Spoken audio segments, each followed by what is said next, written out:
성도 여러분, 오늘의 말씀을 보면 우리는 복음서에서 보이던 예수님과 완전 다른 예수님이 보이게 됩니다. 우리 병자를 고치시고 따뜻하게 위로하시는 예수님의 모습들은 대부분 성경에 보이고 있습니다. 그러나 오늘의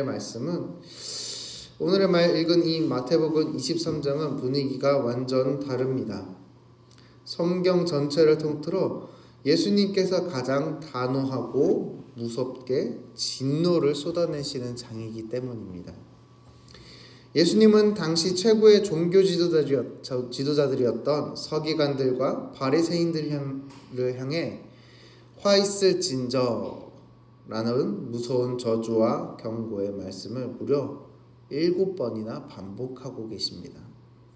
당시 바리새인들은 백성들에게 가장 존경받는 사람들이었습니다. 율법을 달달 외웠고 일주일에 2번씩 금식하였고 안식일의 규례를 목숨처럼 지켰던 자들이었습니다. 그런데 왜 예수님은 그들을 향해 이토록 불같이 화를 내셨을까요? 그들의 신앙이 철저히 외식, 즉 위선에 가득 찬 생명력 없는 껍데기였기 때문이었습니다. 예수님은 먼저 그들의 치명적인 영적 교만을 책망하고 계십니다. 13절을 보면 너희는 천국문을 사람들 앞에서 닫고 너희도 들어가지 않고 들어가려 하는 자도 못하게 하는도다 라고 하십니다. 이어서 15절을 보면 그들은 교인 한 사람을 전도하기 위해 바다와 육지를 두루다니는 엄청난 종교적 열심을 보였다. 그러나 그 열심의 결과가 무엇이었습니까? 기껏 전도한 사람을 오히려 배나 더 지옥 자식으로 만들어 버렸다라고 말씀하고 계십니다. 왜 이런 비극이 일어나는 것일까요? 그들이 가르친 것은 영혼을 살리는 하나님의 생명과 사랑이 아니라 사람의 숨통을 조이는 종교적 규칙만을 가르쳤기 때문입니다. 이 종교적 규칙과 정죄였기 때문에 우리도 이 말씀을 두렵게 받아들여야 된다는 것입니다. 나의 신앙적 열심이 내 안에 굳어진 그 율법적인 잣대가 혹시 누군가의 천국문을 닫거나 가로막고 있지 않은지 생각해 보셔야 된다는 것이죠.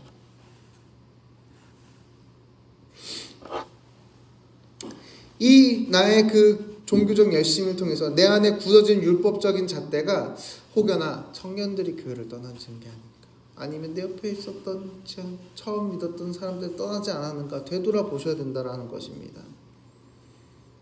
왜냐하면 우리의 입술에 거룩한 말씀이 가득하지 않으면 결국에는 이 실제 삶에서 세상 사람들과 똑같은 탐욕스러운 그 입술이 가득한 상태가 되어버린다면 우리는 그저 위선적인 모습을 갖고 있는 자들밖에 되지 않기 때문입니다. 우리의 외식, 우리의 위선이 누군가를 하나님에게 멀어지게 하는 걸림돌이 되지 않도록 한번 고민해 보시고 내가 그렇지 않은지 점검해 보시는 여러분들이 되시길 원합니다. 이후 16절부터 예수님은 그들을 향해 눈먼 인도자여 어리석은 맹인들이여 라면서 탄식하고 계십니다. 당시 바리새인들은 맹세에 관한 아주 교묘하고 복잡한 규칙들을 만듭니다. 성전으로 맹세하면 안 지켜도 되지만 성전의 금으로 맹세하면 무조건 지켜야 한다. 제단으로 맹세하면 안 지켜도 되지만 제단 위에 예물로 맹세하면 지켜야 한다. 이런 식의 논리로 이 맹세를 갖고 장난쳤습니다. 마치 세상의 악덕 변호사들이 법의 맹점을 교묘하게 이용해서 빠져나갈 구멍을 만들고 계약서의 작은 글씨를 이용해 자기 이익을 챙기는 것과 똑같은 모습을 이 바리새인들이, 이 율법자들이 하고 있었다라는 겁니다. 이 성전의 금이 거룩한 이유는 그곳이 하나님이 임재하는 성전이기 때문이었습니다. 예물이 귀한 이유는 그것이 바쳐진 거룩한 제단이었기 때문이었습니다. 그런데 그들은 본질이신 하나님을 교묘하게 뒷전으로 미루고 눈에 보이는 화려한 물질과 금에만 혈안되어 있고 율법을 자기 입맛대로 해석했다라는 겁니다. 즉 탐욕이 영적인 눈을 완전히 멀게 했다는 것이죠. 우리 안에 이런 맹인 같은 모습이 있는지 한번 되돌아보셔야 됩니다.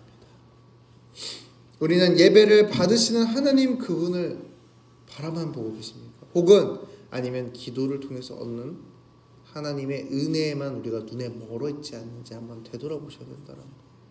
은혜 중요합니다. 하나님이 주시는 그 은혜 중요합니다. 그러나 제일 중요한 것은 그 은혜가 아니라 그거를 주는 누군가에 우리가 집중해야 있어야 되는데, 우리는 눈먼 자들로서 그 하나님이 주시는 은혜에 눈 멀어 그것만 사랑하고 있다면 우리는 다시 눈을 뜨셔야 됩니다. 하나님이란 존재 하나만으로 만족해가는 여러분들이 되시길 원합니다. 내 손에 쥐어질 금과 예물에만 마음에 뺏기고 있다면 우리는 영적 맹인과 똑같이 된다라는 겁니다. 이후 오늘의 본문의 절정이자 우리를 굳게 붙잡아야 할 말씀이 나옵니다. 23절과 24절인데요. 우리 23절과 24절 다 같이 한번 읽어보도록 하겠습니다. 화 있을진저 외식하는 서기관들과 바리새인들이여, 너희가 박하와 회양과 근체의 11조는 들이되 율법에 더 중한 바 정의와 긍휼과 믿음은 버렸도다. 그러나 이것도 행하고 저것도 버리지 말아야 할지니라. 맹인된 인도자여, 하루살이는 걸러내고 낙타는 삼키라. 이 바리새인들은 텃밭에서 나는 아주 작은 향신료인 박하회양의 잎사귀를 핀셋으로 세어가면서 11조를 드렸습니다. 사람들은 그들의 완벽주의에 감탄했습니다. 하지만 예수님은 그들을 향해 너희가 포도주에 빠진 작은 하루살이는 율법을 어길까봐 걸러내면서 정작 집채만한 낙타는 삼키고 있다라고 말하고 있습니다. 그들이 삼켜버리고 내다버린 율법의 진짜 핵심은 무엇입니까? 바로 정의와 긍휼과 믿음입니다. 그들은 성전 안에서 11조의 소수점까지 계산하는 완벽한 종교인이었지만 문 밖에 나가서는 고아와 과부를 짓밟고 억울하던 자들의 눈물을 외면했습니다. 약자를 향한 불쌍히 여기는 마음과 공의로운 판결은 쓰레기처럼 버렸다라는 것입니다. 예수님은 작은 11조를 무시한 게 아닙니다. 너네 11조는 그렇게 드리면서 왜 밖에 나가는 삶은 똑같냐라는 겁니다. 왜? 다른 이들보다 더 심하게 정의를 버리고 공의를 버리고 마음의 긍휼이 없냐, 이렇게 말씀하고 계시는 겁니다. 이것도 행하고 저것도 버리지 말아야 한다라고 말씀하고 계신다라는 것이죠. 신앙의 외적인 형식은 지키되 그 형식 안에 잃어버린 하나님의 본심을 다시 채워 넣으라는 촉구라는 것입니다. 말씀을 맺도록 하겠습니다. 사랑하는 성도 여러분, 오늘 주님의 이 서리빨 같은 책망을 들으시면서 어떤 마음이 드십니까?